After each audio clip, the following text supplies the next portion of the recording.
Hello friends, Koolio here and welcome back to the channel. Today guys, we are checking out a brand new TCG/hero collector game called Shadow 7. So if you guys enjoy this video, if you guys want to see more videos like this, a thumbs up would be super appreciated, and also make sure to subscribe to the channel if you're new here to stay up to date in the latest in mobile gaming. So let's talk about Shadow 7 because this game is really interesting because I'm getting all sorts of weird vibes with this game. It's sort of like a mashup of a bunch of different style of games. Like I'm getting like Fire Emblem Heroes like feelings from it. I'm also getting like Destiny Child, Grand Blue Fantasy, and even some like Clash Royale style of progression. It's a really weird mixture of a bunch of different genres that I actually think works really well. So this is a collectible card game where you actually go through and you collect heroes, setting up your deck, and then competing against either the story or other players in this tactical grid kind of style of gameplay, which I'll show you guys in just a little bit, but I do want to show you the deck building because it is a pretty interesting style of system. So with all of the decks, you have your main captain. Now the captains are the rarest heroes that you can actually get in the game. Now each captain has a specialized ability that they can use while you're actually playing through the game that needs to be activated by using spells. Now here's the spells that I currently have equipped for this captain, but you can also get more spells as you play through the game and open more and more chests that you can use to upgrade your other spells and things like that. And then your overall formation. Now this is your formation that's all set up when you get ready to enter into a battle. So for example, Frill here is a legendary hero that I ended up just barely collecting. So if I wanted to, I'd probably want to move her in front of my champion because the champions are really important. I mean, sorry, the captains are really important. And she is a knight, sort of a defender style of a hero. Again, I'm going to go ahead and put Magissa next to her. Now this is where the hero collecting, but also sort of a Clash Royale style of progression comes into play.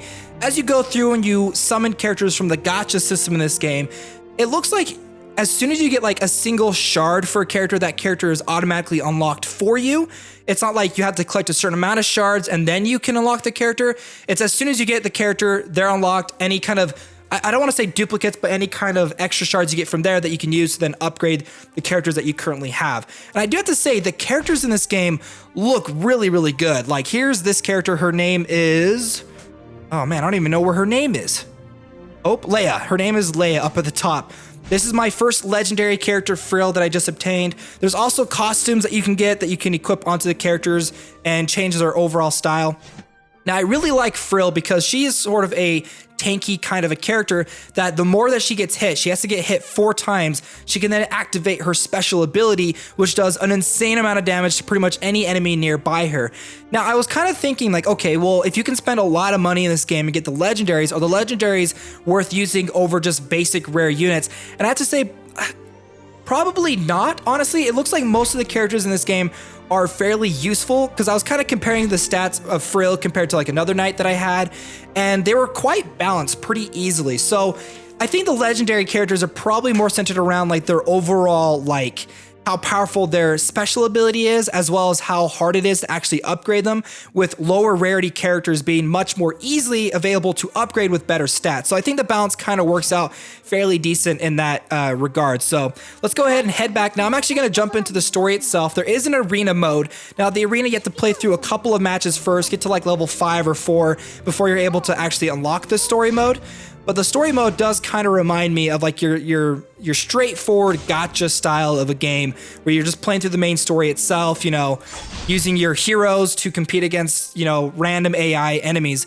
Now the game does have auto combat and like times 1.5 speed, but in honesty, like I use the auto combat and I feel like you know the strategy of your heroes better than the computer or like the game does. So you could probably play through the stages a lot faster than the auto gameplay would. I think the auto gameplay is probably going to come into play when you have to like do like grinding in your daily grind. So here we are going through the story.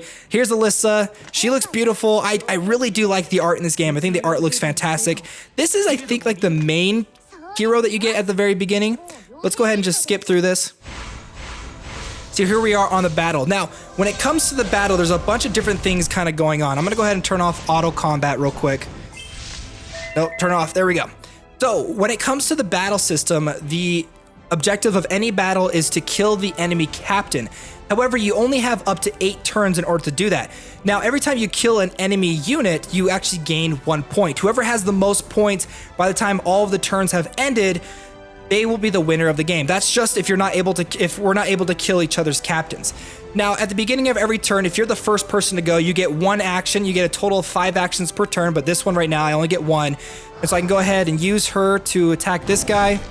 She is a wizard, but now I've used up all of my gems, all of my actions, and so now I have to end my turn.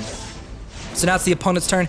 The second person ends up getting a total of 3 actions that they can do. So it kind of helps balance that out. Now you'll notice here on this battlefield, there's a couple of different things going on. Sometimes they have like obstacles that get in the way that'll block certain paths that you can't go down, or sometimes they'll actually get rid of one of the paths or one of the blocks so you can't even move there. You'll notice that there's like a sword icon here. If I actually move one of my units onto that sword icon, it will give me a buff that I can use for my team. So now this is Frill, that legendary character that I was telling you guys about. If she gets attacked a total of 4 times, I can then activate her ability. This character right here, I believe her ability activates if she's attacked as well, or if she does damage. I can't remember exactly which one it is. So let's go ahead. I've got an archer who can probably deal just enough damage to hurt him, and then I can use one of my spell cards to destroy this unit. They're dead. I get a point from that, and then because I've used a spell, this little icon just right here symbolizes how many spells I need to use before I'm able to activate their special ability. So now I have no more actions. Let's go ahead and end my turn.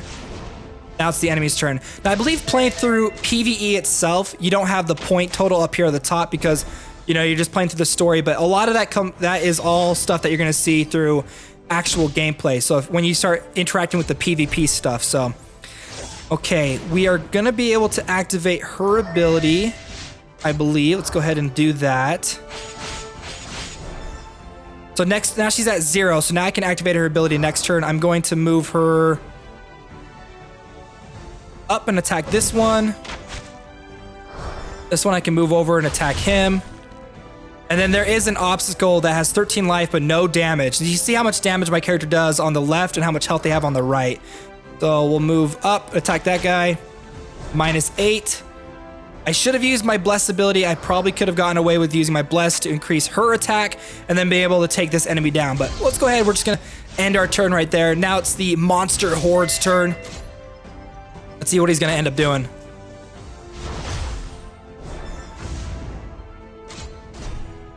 Okay. So she has the ability to activate her special. So once you do it, all you have to do is click on it, click on them again, and then they activate it. Cool little animation plays out. Her attack, I believe, is increased to 15. Yeah. And then I can go ahead and attack that. Boom! Kill it in one shot. Move up, use my wizard to attack the enemy boss, and then move them down and just kind of reorganize my stuff and end my turn. So yeah, when I first saw this game, I honestly wasn't that excited for it. I was kind of like, I don't really want to play a TCG right now. I'm not like really in the mood to play something like this. But honestly, like, this is a pretty fun game, and I like the combination of a bunch of different elements. So, oh, this guy is healing himself up. But guess what? I have bless. So what we're gonna do is use a couple of my spells now. Bless, increase her attack, and then I should be able to end this guy. Here we go. And there we go. We finished the battle as we're moving our way through the main storyline. I do like the art, even though art for the monsters look really cool. So we got ourselves a chest, which I think we can open right now. We got some gold, got some spells, and even some shards for my captain, so I can actually go through and upgrade her if I want to. Ooh, it's actually going to teach me how to do it right now. Here's Leia, so we can upgrade. Now, when you go to upgrade, you need a certain amount of pieces for that specific character, and then you need these specific stones right here, which I believe you get them through simply by playing through the game. I think you get some through the opening of the chest as well. Let's go ahead and upgrade them. I don't need to know that.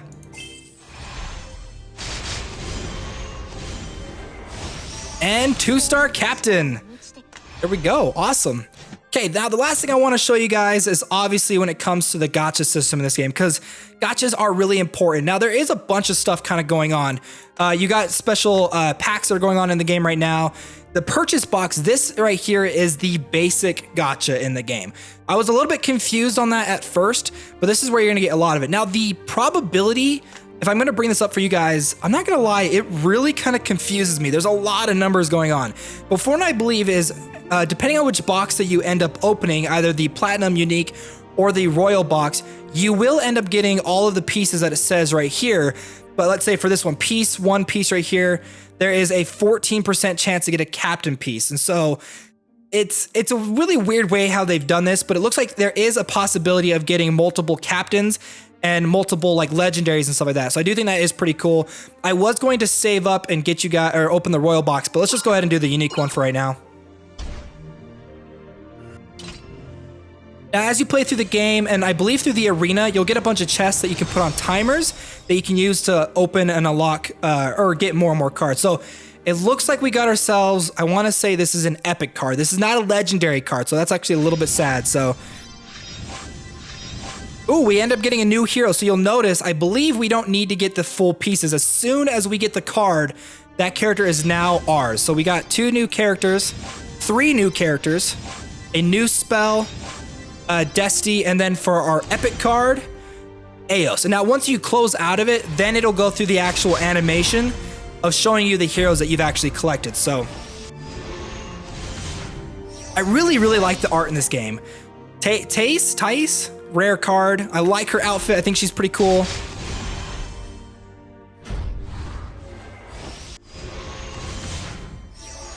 Killy, okay, that's an interesting name.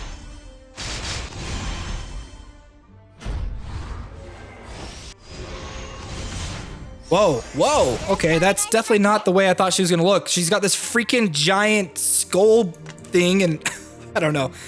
Okay, oh, actually, maybe you don't actually get the characters. That's kind of disappointing. Most of the characters I've been able to get so far, I've been able to unlock almost right away. So let's go take a look. So, looks like we do need a few more shards to get some of these characters. That actually kind of really bums me out. Dang it. I was actually really excited for that. Oh, well, there you guys go. This is Shadow 7. I think it's a fun game. I don't know if it's going to be everyone's cup of tea because it just smashes in so many different kind of elements, but I've been kind of enjoying it, especially the art, the tactics of the gameplay. It's a pretty cool game. Hopefully you guys enjoyed this video. If you did, a thumbs up would be greatly appreciated. And also, again, don't forget to subscribe to the channel to stay up to date in the latest in mobile gaming. Okay, friends, I'll see you next time.